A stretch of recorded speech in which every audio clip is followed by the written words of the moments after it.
बैलगाडा क्षेत्रातील माझ्या सर्व बैलगाडा शौकीन यांच्यासाठी हा व्हिडिओ बनवलेला आहे. सर्व मित्रांनो, हा व्हिडिओ तुमच्यासाठी अत्यंत काळजीनं असा हा बनवलेला आहे आणि तुम्हा सर्वांच्या काळजीपोटीच हा व्हिडिओ आहे हे समजून घ्यावं. आणि मी जे काही या व्हिडिओमध्ये जी माहिती देणार आहे, जी माहिती पुरवणार आहे ती सर्वांच्या हिताची असणार आहे. हे सुरुवातीला लक्षात ठेवूनच हा व्हिडिओ संपूर्ण बघावा आणि त्याची अंमलबजावणी कशी करावी किंवा काय केलं तर काय होऊ शकतं या सर्व गोष्टींचा विचार करावा आणि माझ्या या व्हिडिओचा अभिप्राय मलाही कळवा. आणि त्याच्यावर ज्या काही बैलगाडा संघटना आहेत, जे काही महाराष्ट्रामध्ये बैलगाडा शौकीन आहेत, या सर्वांनीच एकत्र येऊन याच्यावर विचार करण्याची वेळ आलेली आहे. आणि याच्यासाठी एक तोडगा म्हणून मी जो काही पर्याय सुचवत आहे तो आपण सर्वांनी विचारात घ्यावा. आता मी माझ्या मुद्द्याला सुरुवात करतो. मित्रांनो, आज जे काही महाराष्ट्रामध्ये मोठमोठी मैदानं भरवली जातात, उदाहरणार्थ पुशेगाव आहे, कोरेगावचं मैदान आहे, आणखी अन्य ठिकाणीसुद्धा मोठमोठी ठिकाणी मैदानं भरवली जातात आणि याच्यामध्ये कमीत कमी 1000 गाडींची नोंद केली जाते आणि त्याच्या 1000 नोंदीपोटी जी काही रक्कम ठेवलेली जाते, 700 असो, 800 असो, 1000 असो, जी नोंदणीची फी आकारलेली असते त्याच्यानुसार ह्या बैलगाड्यांच्या नोंदी होतात आणि बैलगाडा शर्यत ही त्या दिवसामध्ये पूर्ण पार पाडली जाते. जे काही यात्रा कमिटीने जाहीर केलेलं असतं त्याप्रमाणे ही बैलगाडा शर्यत पार पाडली जाते. आता याच्यामध्ये मित्रांनो, मी अनेक वेळा म्हणतो की 1000 जरी गाड्या असल्या तरी 10च गाड्यांना फायनलचं बक्षीस दिलं जातं किंवा त्यांनाच ते मिळालं जातं आणि 10 लोकांचाच या बैलगाडी क्षेत्रामध्ये दबदबा टिकून असतो. एखादा क्वचित एखादा दुसरा तो उदयास येतोसुद्धा, परंतु अनेकांना याचा फायदा होण्यासाठी हा व्हिडिओ तुम्हाला महत्त्वाचा वाटेल आणि त्याच्यावर सर्वांनीच विचार करावा आणि माझं मत योग्य की अयोग्य तुम्ही ठरवा. मला असं वाटतं की जे काही 1000 गाड्यांचं जे मैदान भरतं, ज्याला आपण एक दिवसीय बैलगाडा शर्यत असं म्हणूया, हे एक दिवसीय 1000 बैलगाड्यांचं शर्यतीचं जे मैदान होतं त्याच्याऐवजी 500-500 गाड्यांचं 2 दिवसामध्ये विभाजन करून 2 दिवसीय मैदान जर भरवलं तर पहिल्या 500 गाड्या पळणार आहेत पहिल्या दिवशीच्या मैदानामध्ये, त्या गाड्यांची नोंद वेगळी व्हावी, त्या बैलांची नोंद वेगळी व्हावी, मालकांची नोंद व्हावी, त्या दिवशी पळणाऱ्या गट, सेमी, क्वार्टर फायनल, फायनल या सर्वांना नियमानुसार बक्षिसं देण्यात यावीत आणि पहिल्या दिवशीचं फायनल हे 500 बैलगाड्यांच्यामध्येच पूर्ण करण्यात यावं. राहिलेलं दुसऱ्या दिवशीचं 500 बैलगाड्यांचं मैदान दुसऱ्या दिवशी पूर्ण करण्यात यावं.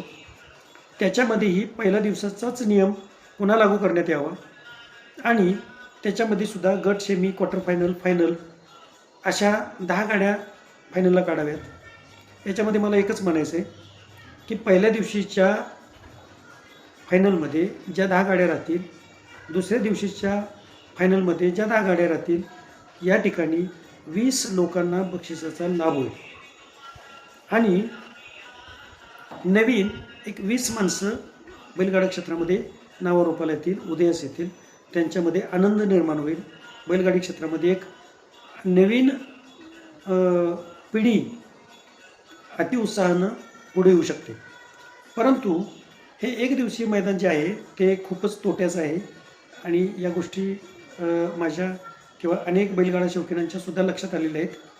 परंतु याच्यावर मी म्हणतो असं की बक्षिसाची रक्कम जी काही तुम्ही एका वेळेला 3 लाख रुपये ठेवणार आहात त्याचं डिवायडेशन करा. 1.5 लाख रुपये पहिल्या दिवशीच्या मैदानाला 1.5 लाखाचं बक्षीस, दुसऱ्या दिवशीच्या मैदानाला 1.5 लाखाचं बक्षीस, त्याचप्रमाणे 1, 2, 3, 4, 5, 10पर्यंत जे काही बक्षीस असेल ते प्रत्येकाला देण्यात यावं. भले बक्षिसाची रक्कम कमी केली तरीही चालेल, परंतु या ठिकाणी 2 दिवसीय मैदानामध्ये 20 लोकांना त्याचा फायदा होणार आहे. याच्यामध्ये 20 लोकं नवीन पाहायला मिळणार आहेत.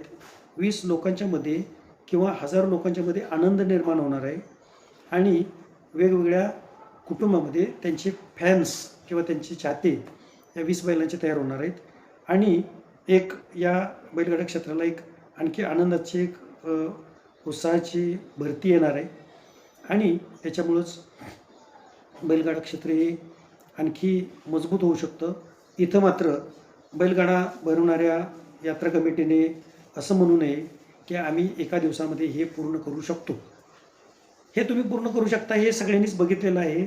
रात्री 10 वाजले 11 वाजले तरी तुम्ही मर्क्युरी लॅम्प लावून बैलगाडा शर्यती पूर्ण पार पाडत असता.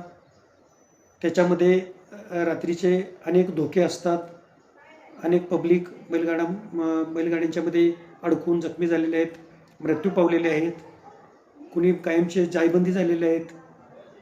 याचाही विचार केला पाहिजे. तुम्ही पूर्ण बॅरिकेड्स स्टार्ट टू एंड असे लावलेले नसतात, ते लावले पाहिजेत. तुमच्या यात्रा कमिटीने एक पंच कमिटी जशी स्टेजवरती ठेवलेली आहे तशीच बैलगाड्यांच्या मधोमध तुमचं एक सुरक्षा कवच म्हणून एक तुमचे गार्ड तयार असले पाहिजेत, जिथं लोकांची काळजी घेतली जाईल. 1-2 लोकांना आसूड घेऊन मैदानात उभं केलं म्हणजे पब्लिक ऐकतं असं नाही. ते कंट्रोल करण्याची क्षमता तुमच्यातच असायला हवी, तरच या मैदानामध्ये सुरक्षिततेची बाजू तुमच्याकडून सेफ राहील. आणि दुर्दैवानं ज्या काही गाड्या चाकोरी सोडून बाहेर जातात त्या बॅरिकेड्सला थटतील अशा पद्धतीच्या मजबूत बॅरिकेड्स असाव्यात. नाहीतर बैलगाड्या त्याच्यावरूनही सुद्धा उड्या मारून जाऊ शकणाऱ्या गाड्या आहेत, तशी बैल आहेत. हाही विचार समोर ठेवायला हवा. एक तुम्ही तुमचा एक यात्रा कमिटीनं उत्साहानं बनवलेला जो बैलगाडा शर्यतीचा जो खेळ आहे, हा खेळ कायमस्वरूपी टिकावा असं वाटत असेल, तुम्हाला याच्यामध्ये सर्वांनाच आनंदी ठेवायचा असेल, तर मी म्हणतो या गोष्टीचा प्रामुख्याने जरूर विचार करा. आणि ही गोष्ट जर अंमलात आणलीच तर अनेक लोकांना त्याचा आनंद घेता येईल. तुम्हालाही पहिल्या दिवशीचे स्पॉन्सर जे कोणी आहेत ते मिळतील, दुसऱ्या दिवशीचे स्पॉन्सर मिळतील.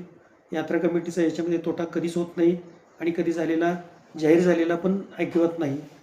त्यामुळे ज्या काही बैलगाडा शर्यती आज रोजी कोणी यात्रेची मैदानं भरवत आहे, कोणी प्रत्येक दरवर्षीप्रमाणे ठरलेली बैलगाडा शर्यती होतात, याच्यामध्ये ज्या काही शर्यती भरवल्या जातात त्याच्यामध्ये उत्स्फूर्तपणे जे यात्रेच्या मैदानं भरवली जातात त्याच्यात उत्स्फूर्तपणा असतो.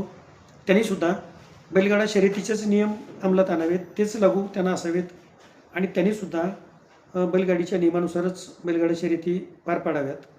जिथं गाड्याच कमी येतील तिथं त्यांनी जे बक्षीस जाहीर केलेलं आहे तेच बक्षीस तेवढ्या गाड्यामध्ये वाटण्यात यावं, असाही नियम लागू करण्यात यावा. आणि बऱ्याच अंशी या व्हिडिओच्या माध्यमातून बैलगाडा संघटना ज्या काही महाराष्ट्रभर आहेत त्या सर्व संघटनांनी या व्हिडिओचा विचार करून असं काही बदल करता येतो का पहा. आणि तो करता येण्यासारखं सहज शक्य आहे. ते तुमच्या हातातली गोष्ट आहे आणि ते तुम्ही पार पाडू शकता, हा माझा विश्वास आहे. आणि याच्याबरोबरच एक गोष्ट लक्षात घ्या की तुम्ही संपूर्ण महाराष्ट्रभर आनंदाचं वातावरण निर्माण करण्यासाठी एक 10 ऐवजी 20 लोकांना एकत्र आनंदासाठी जमा करत आहात. ही एक बाजू विचारात घ्या. यात्रा कमिटीना जर पैशासाठी हा खेळ मांडायचा असेल तर अशा यात्रा कमिटी हा खेळ घेणं बंद करतील. पर्यायानं बैलमालकांचाही कुठे तोटा होणार नाही. ज्यांना खेळ घ्यायचा नाही त्यांनी खेळ घेऊ नये. परंतु बैलगाडा शर्यतीच्या क्षेत्रातील ज्या काही संघटना आहेत त्यांनी सगळ्यांनाच खुश ठेवण्यासाठी हा एक मार्ग चांगला आहे असं मला वाटते. याच्यावर सर्वांनी विचार करावा आणि याची अंमलबजावणी करावी. आणि भले जरी याच्यासाठी थोडासा वेळ गेला तरी तुमच्या नियमावलीमध्ये बदल करा आणि अशा काही जाचक यात्रा भरवणाऱ्या लोकांच्यावर त्या लादा आणि प्रेक्षक वर्ग सुरक्षित राहील असं बघा. नुसतं स्वतःची काळजी घ्या असं म्हणून पब्लिक ऐकत नाही. त्यावेळेला आम्ही पुकारलं होतं, आम्ही तशी कल्पना दिली होती असं म्हणून चालणार नाही. त्यासाठी बॅरिकेड्स घालणे किंवा अशा काही लोकांना उंच ठिकाणावरनं बघण्याची सुविधा तयार करणं हे यात्रा कमिटीचं काम आहे. तुम्ही जसं स्टेज तयार करता, तुम्ही जसं सुरक्षित राहता, तुम्ही लोकांना दिसता, तुम्हाला सर्व काही पाहता येतं, हे जशी तुमची सोय होते तसं उभं राहणाऱ्या पब्लिकला या गोष्टी बघता येत नाहीत. आणि तुमचे जे काही स्क्रीन आहेत त्या स्क्रीनसुद्धा 3-4 ठिकाणी लावण्याची सुविधा करा, म्हणजे पब्लिक एका ठिकाणी बसून स्क्रीनवरून पाहण्याचा आनंद त्यांनाही घेता येईल, म्हणजे ते सुरक्षित राहतील. हाही विचार समोर घ्या आणि माझ्या या व्हिडिओचा विचार करून यात्रा कमिटी आणि सर्व बैलगाडा शर्यती भरवणाऱ्या सर्वच लोकांनी, महाराष्ट्रातील लोकांनी या गोष्टीचा किंवा माझ्या या व्हिडिओचा विचार करावा, अशी मी आपणास नम्र विनंती करतो. आणि अशाच काही थोड्याशा मला ज्या काही सुचतील त्या अशा सूचना मी वरच्यावर मांडत राहीन, त्याचा विचार करावा आणि त्या अंमलात आणावा. सर्वांनाच तुम्ही सुखी तर आपण पण सुखी हा एक मंत्र अंमलात आणूया आणि सगळ्यांच्यामध्ये एक आनंद पाहूया, एवढीच मी अपेक्षा व्यक्त करतो आणि या ठिकाणी थांबतो. धन्यवाद. डॉक्टर प्रकाश पवार, कराड.